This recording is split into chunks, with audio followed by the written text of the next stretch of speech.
Hey guys, to start today's lesson, I'd like you to follow the Google Classroom assignment link to Flipgrid to respond to the prompt, "What takes your breath away?" So listen to my video, I give you the instructions, but they're also provided to you here on this slide, and they are also written out on the Flipgrid assignment. So take a moment, think about the prompt, respond, and then come back to this video so we can start talking about our last poet of the Romantic period. All right, so Lord Byron, mad, bad, and dangerous to know, famously spoken by one of his many lovers. So I save Lord Byron for last for many reasons. Some say that he is the most exciting of the Romantic poets. Some say that he is the best of the Romantic poets.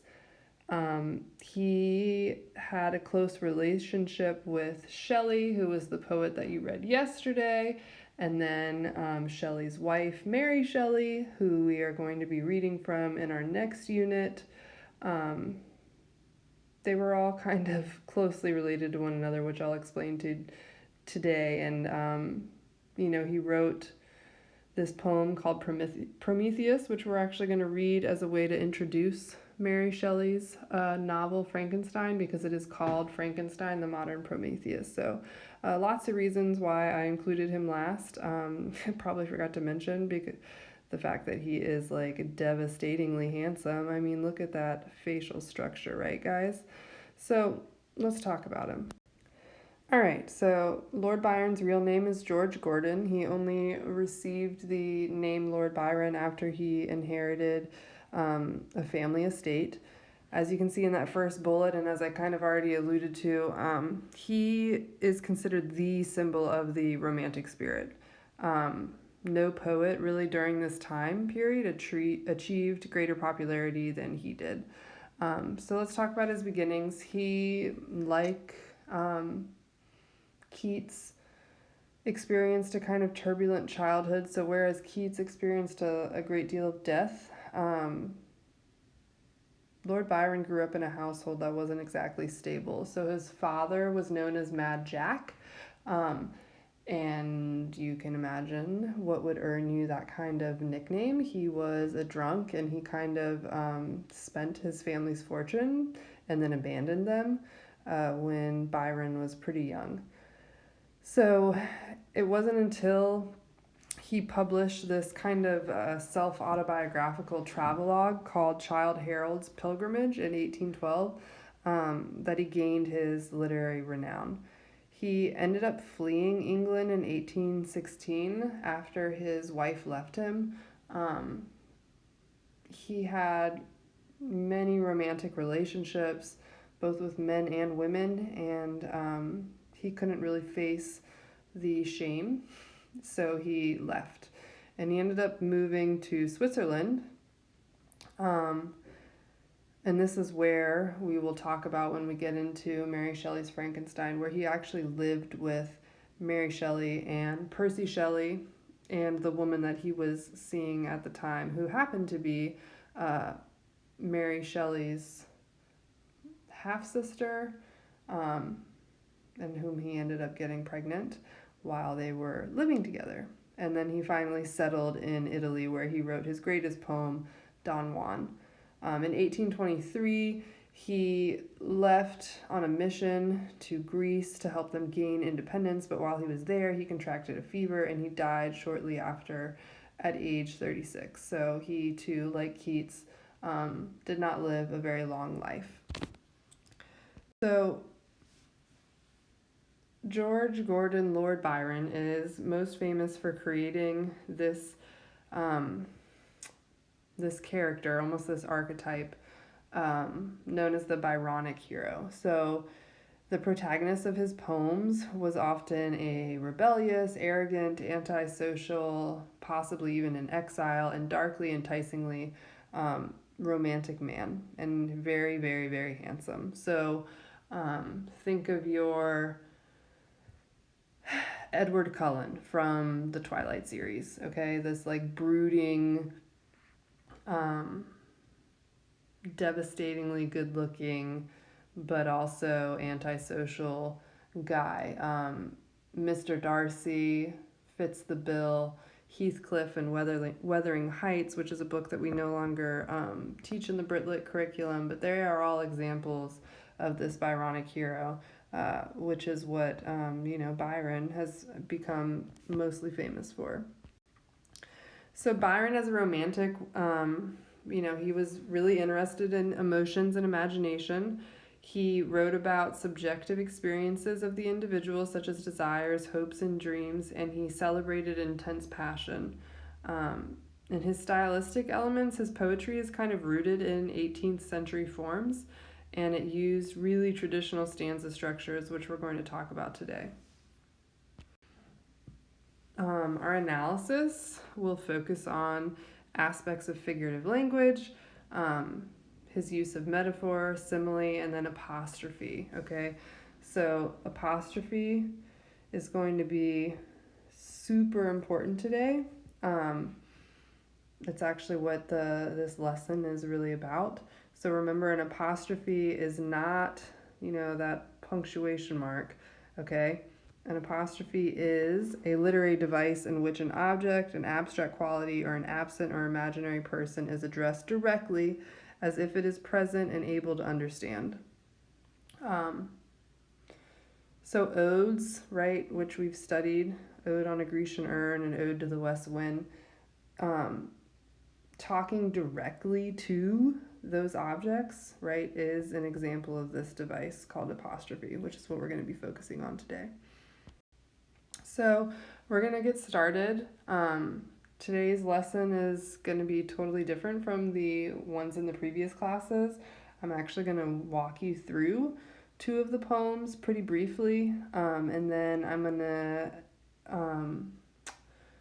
talk about the first and last stanza of the last poem that we're going to read, and then your assignment is going to be to finish reading those poems on your own and looking for examples of apostrophe on your own. All right, so let's look at a poem that I think is very representative of Byron's kind of scandalous popularity.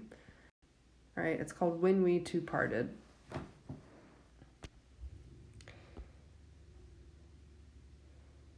So he begins, when we two parted in silence and tears, half broken hearted to sever for years, pale grew thy cheek and cold, colder thy kiss, truly that hour foretold sorrow to this. So this is actually a really good example, all right, already of this device, apostrophe. Okay, when we two parted. So we know that he's talking to somebody, okay? And, we can gather from the content of this opening stanza that when these two people parted, right, they did it in silence and tears. They were brokenhearted and they were severed from each other for years. So this is some kind of breakup, right? And not a good one at that. He continues, pale grew thy cheek and cold, colder thy kiss.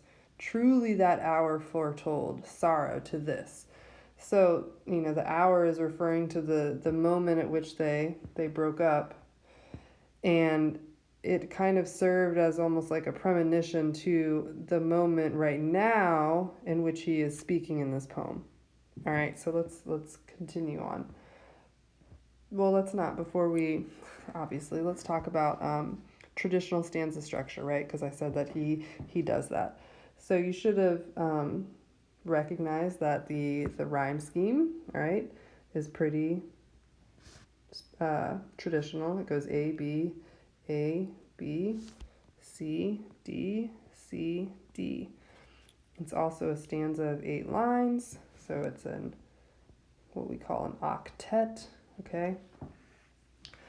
And then you should have noticed that the rhythm is pretty regular. It's pretty patterned, all right? There are 2 lines that kind of break the regular meter, and it's meant to kind of, especially if you look at this fifth light and cold, really serves to emphasize how, the person that the speaker is talking about felt when they separated from each other. So let's move on to the next stanza. The dew of the morning sunk chill on my brow. It felt like the warning of what I felt now, what I feel now. Thy vows are all broken, and light is thy fame. I hear thy name spoken, and share in its shame. So again, we have more description, right, of how he felt when they parted from each other, right? Like this dew is sinking heavy on his brow, right, and it's chilling his body. And then he adds again, like this premonition. It felt like the warning of what I feel now. So we're arriving back into this moment when the speaker, is composing this poem. So what's happening right now? What is this? What is the now, right, that is occurring? He writes, thy vows are all broken and light is thy fame. I hear thy name spoken and share in its shame. So there's the thing that has caused him to return to this breakup, because he hears this person's name spoken. And it seems like the person is being spoken about almost in like gossip. Okay? People are talking about this person's vows being broken, and like the person is famous because of it. And this whole idea of lightness just means that like it's being kind of spread around, the way that gossip gets spread around. It's almost like light as a feather. It's traveling a lot. People are just talking a lot. But it's weird because he ends this stanza by saying that when he hears this person's name spoken, he shares in the shame. And so what's up with the shame? Well, we know that vows typically are the vows that we take when we get married. So the suggestion here is that this person who's being spoken of possibly broke her vows, which means that she likely cheated. And so when he ends the stanza by saying that he shares in the shame, the suggestion there is that perhaps he contributed to the breaking of her vows. Okay, so let's continue on to the next stanza. They name thee before me, a knell to mine ear, a shudder comes o'er me, why wert thou so dear? They know not I knew thee, who knew thee too well, long, long shall I rue thee, too deeply to tell. Okay. So they're talking about you again in front of me, and it's like a knell to my ear. If you guys remember, knell was like a death toll, right? We would ring the bell to mark somebody's death. So now he's like out in public, and I don't know if you've ever experienced being in a relationship with somebody and then breaking up with that person and then having to possibly go out with like mutual friends and hear that person's name. Like it can really feel like, a death knell. In fact, it causes him to shudder, and then he questions like, why were you so dear to me? Like, why did I love you so much? And he continues by saying like, these friends did not know that I knew thee, who knew thee too well. All right. And now he is playing on this double meaning. So the biblical meaning of to know meant to be intimate with. Okay. So it meant to have sexual relations. So he's now admitting that he knew this person very well. They were intimate with each other. But his friends don't know this, which is why they're kind of probably talking about her so freely in front of him, because they have no idea that they were together. And so then he continues by saying, long, long shall I rue thee, too deeply to tell. Rue means to remember with feelings of sorrow or regret. And he's going to feel those feelings too deeply to tell anyone. He can't tell anyone that they were together. So let's go to the last stanza. In secret we met, in silence I grieve, that thy heart could forget, thy spirit deceive. If I should meet thee after long, if I should meet thee after long years, how should I greet thee? With silence and tears. Okay, so the person that he's talking about, they obviously had a secret affair, okay? Which is why he's grieving in silence, because he can't tell anybody about it. But he seems to be mostly sad because she seems to have forgotten him, and she seems to be deceived by the notion that she could find somebody better than the speaker of the poem. And so then he ends by saying, if I should meet you a long, long time from now, how am I going to greet you? Well, probably still with silence and tears, because this dude is hurt, okay? He is sad. He seems to be a little bitter, okay? So here's the fun biographical information, biographical context for this poem. So Lord Byron wrote this poem about somebody that he did actually have an affair with, okay? Her name was Fanny, and Fanny was a married woman, okay? And at the time that this poem was written, Fanny was having a relationship with a man named the Duke of Wellington. You might have heard of like a beef dish called something like that. And everybody knew about it and everybody was talking about it. And it was actually the man that Fanny left Byron for. So you can imagine how bitter he felt. So he said this poem was published in 1808 because he was trying to avoid people making the connection of his relationship with Fanny, because this poem was actually written in 1818 when they were having a relationship. The best part of this poem is that he left out a stanza that he included in a letter to his cousin that actually identified that this poem was about Fanny. So let's read it just for funsies. Here it is. Then fare thee well, Fanny, now doubly undone, to prove false unto many as faithless to one. Thou art past all recalling, even would I recall, for the woman once falling forever must fall. And I titled this slide Boom Roasted because wow, what a burn, okay? Doubly undone. The doubly undone that he's referring to is like his reveal of their affair, right? By naming her in this poem, plus her affair with the Duke, okay? So it's like doubly shameful. That's why he says to prove false unto many that you were faithless to one. You were not faithless to one. You were faithful to several, right? And so now he says, you're past all recalling. Like, so I should add, he wrote this section, he added it in 1823. So he is commenting on this, several years after they split up. And he's saying, for even somebody like me who like knew you intimately, like you're nobody now, right? Because the woman who once fell is always going to fall. All right. So we have this like, biblical allusion to sin again.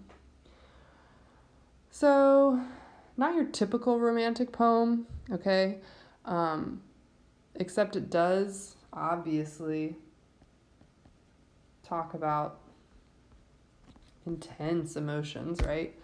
But I also just think it gives you a really clear indication of the type of person that Byron was. So let's look at his next poem. All right. This one is called She Walks in Beauty. All right. So let's begin. She walks in beauty like the night of cloudless climes and starry skies, and all that's best of dark and bright meet in her aspect and her eyes, thus mellowed to that tender light which heaven to gaudy day denies. So, we talked about his use of figurative language. So we've got She walks in beauty like the night of cloudless climes and starry skies, and all that's best of dark and bright meet in her aspect and her eyes, thus mellowed to that tender light which heaven to gaudy day denies. So she walks in beauty like the night, okay? So he's comparing her to darkness, okay?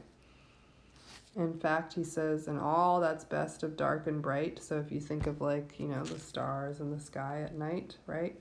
You have these beautiful stars of brightness, right? In the dark sky, meet in her aspect and her eyes. And in fact, she's mellowed in this kind of moonlight, right? Which heaven to gaudy day denies, okay? Again, we've got, these are 6-line stanzas now, so you know what those are called. That's a sestet. And then we have A, B, A, B, A, B. Pretty basic. It's also written in a pretty patterned meter. So she walks in beauty like the night of cloudless climes and starry skies. So if you count them up, 1, 2, 3, 4. It's written in iambic tetrameter. All right, let's continue. One shade the more, one ray the less, had half impaired the nameless grace, which waves in every raven tress, or softly lightens o'er her face, where thoughts serenely sweet express how pure, how dear their dwelling place.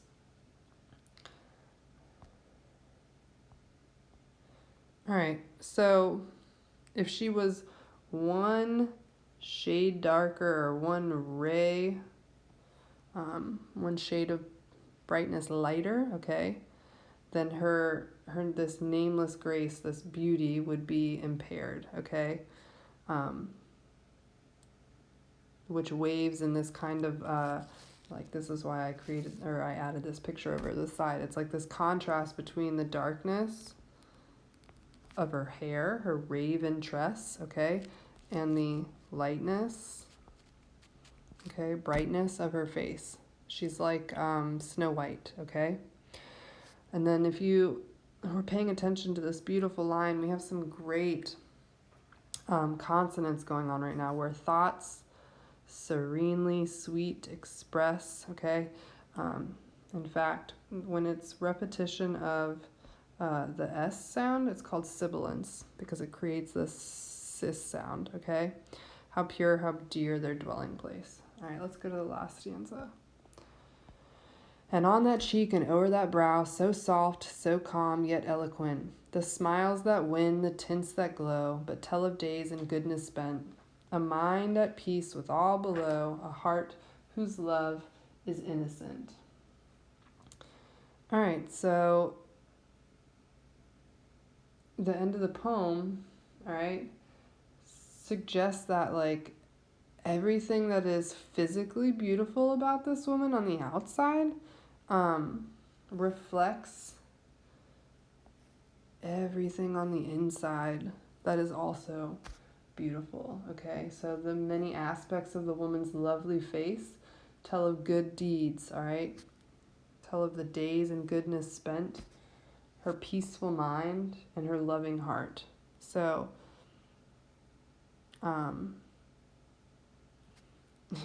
beauty for this woman, right, is both within and without, meaning like on the outside. Okay. This poem should kind of feel like similar to some of our Renaissance poems, okay, talking about beautiful women. Again, romantic characteristics, emotion, even imagination, right, because of the way that he describes her, right? Okay, so let's get to the poem that I really want you guys to focus on today. So this poem is from that travelogue that I told you that was semi-autobiographical. So after he graduated from Cambridge, Byron kind of went on a 2-year tour of Europe and wrote this collection of poems while he was there. So in your book on page 776, all right, this is where the whole excerpt is. I've included the first and seventh stanzas, all right? And as you'll see on the next slide, what you guys are going to have to do is look through stanzas 2 through 6. So this is the opening stanza, all right? There is a pleasure in the pathless woods. There is a rapture on the lonely shore. There is society where none intrudes by the deep sea and music in its roar. I love not man the less, but nature more. From these are interviews in which I steal from all I may be or have been before, to mingle with the universe and feel what I can ne'er express, yet cannot all conceal.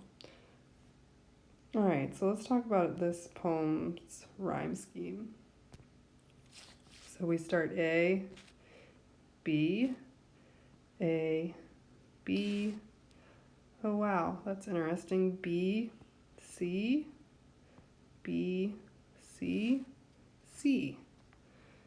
If this was a sonnet, it seems like it would be a sonnet written by Spenser, because we've got this interlocking rhyme scheme. This is called a Spenserian stanza.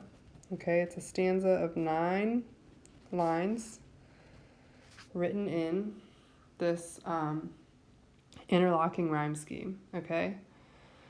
And the first 8 lines are written in iambic pentameter, like all sonnets are. There is a pleasure in the pathless woods, okay?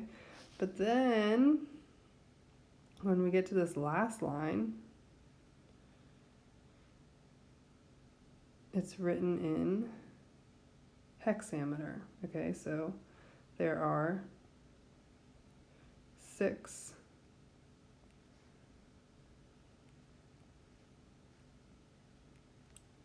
feet across this line, okay?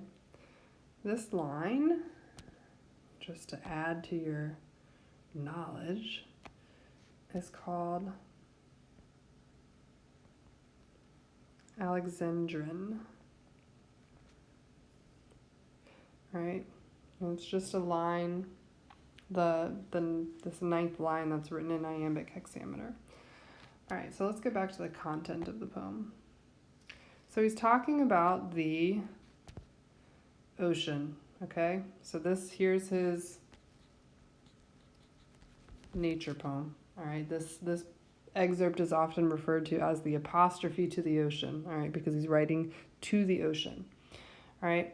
And he's saying that there is a pleasure in the pathless woods, there is a rapture on the lonely shore, there is society where none intrudes by the deep sea and music in its roar.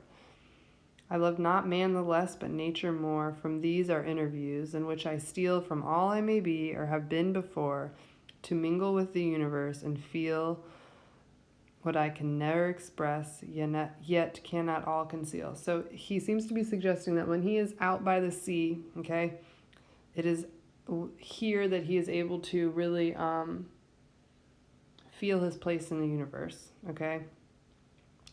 And the emotional response that he has to this scene is something that he finds so powerful that he can never express it accurately in words, but he also says that he can't conceal it. Like, he has to be able to share his feelings in response to this scene. So I'm going to show you now the last stanza, okay, where you can see a really good example of apostrophe. Like, he's literally talking to the ocean right now. And I have loved the ocean, and my joy of youthful sports was on thy breast to be borne like thy bubbles onward From a boy I wanton with thy breakers, they to me were a delight, and if the freshening sea made them a terror, 'twas a pleasing fear. For I was, as it were, a child of thee, and trusted to thy billows far and near, and laid my hand upon thy mane, as I do here. Okay? So he's talking about his love for the sea, and he's returning using his imagination to his scenes from his childhood when he used to delight at playing as the waves would break on the sand. Okay. All right. So this is what you guys are doing. All right. The rest of the lesson, you guys need to read stanzas 2 through 6, I'm sorry. So I gave you the bookends. I want you to read the middle. And you need to find 2 more examples, okay, that you think are really representative of this literary device apostrophe, okay? So when he is talking directly to the sea, okay, you want to find 2 examples. And then I want you to explain why you think Byron would use apostrophe rather than just describing the ocean's magnificence. Like, why wouldn't he just talk about the ocean as if it weren't there? Because it's certainly not going to talk back to him. I have created a Google Doc for you that has a chart in it, okay, where you can put your 2 examples over here, and then your explanations over here, okay? That's where you're going to fill it out and turn it in. All right, then let's talk about your homework assignment. All right, so it's the weekend officially. So what you guys are going to have this weekend is, get super excited, a take-home quiz. All right, so this is what's going to happen. Later today, at a reasonable hour, I am going to push out to you a take-home quiz. Well, and it's not a take-home because we're not in school. You're already at home, so it's an at-home quiz. And it's going to contain a romantic poem that you've never seen before. All right, it's actually the romantic poem that is included in the romantic poetry test that you're actually not going to have anymore. More on that later, but I'm just not going to give a traditional test for this unit considering the circumstances. All of that nature journaling that you've been doing right now has been to kind of get you guys inspired by nature. I've told you, my main purpose is like literally to get you outside. Like, you need to be outside. You cannot stay in your home all the time, guys. Like, you will not survive this. We will not survive this if we don't go outside. And I know it has not been the best weather this week, but you had some beautiful days last week. Today is supposed to be nice. Tomorrow is supposed to be even better. The weekend is supposed to be pretty great too. So the reason that I'm having you guys do those nature journals is, twofold. I want you getting outside, and then I also want you to be inspired by something in nature because your assessment is going to be to write a poem about nature. Specifically, you're actually going to write a romantic poem about nature's beauty, kind of in response to this pandemic that we're currently experiencing, right? So if you think about the romantic poetry's interest in returning to nature in response to industrialization, you similarly are going to be writing a poem about returning to nature in response to this pandemic that is causing us all to be isolated in our homes. But like I said, more on that next week. I'll be pushing out the assignment to you at the beginning of next week. So essentially, I'm not giving you the test. So I'm taking a page from that test, all right, in which you are going to essentially annotate the poem for some specific things that I outlined to you all. Here's the deal. You can use your notes, okay? But what you cannot do is visit the internet to find the answers, to look up an analysis to the poem. You're cheating yourselves if you do that, okay? You got the student handbook. The honor code is still, something that you need to abide by during this time, all right? But I am saying that you can use your notes, all right? But you cannot go to Google and type in analysis of blah, blah, blah, blah, blah, okay? You guys are smart, all right? You can do this on your own, I promise. I have faith in you. You guys can do it. So look for that later. Go back, do that apostrophe little mini lesson, and that's all she wrote for today, guys. So I'll catch you later.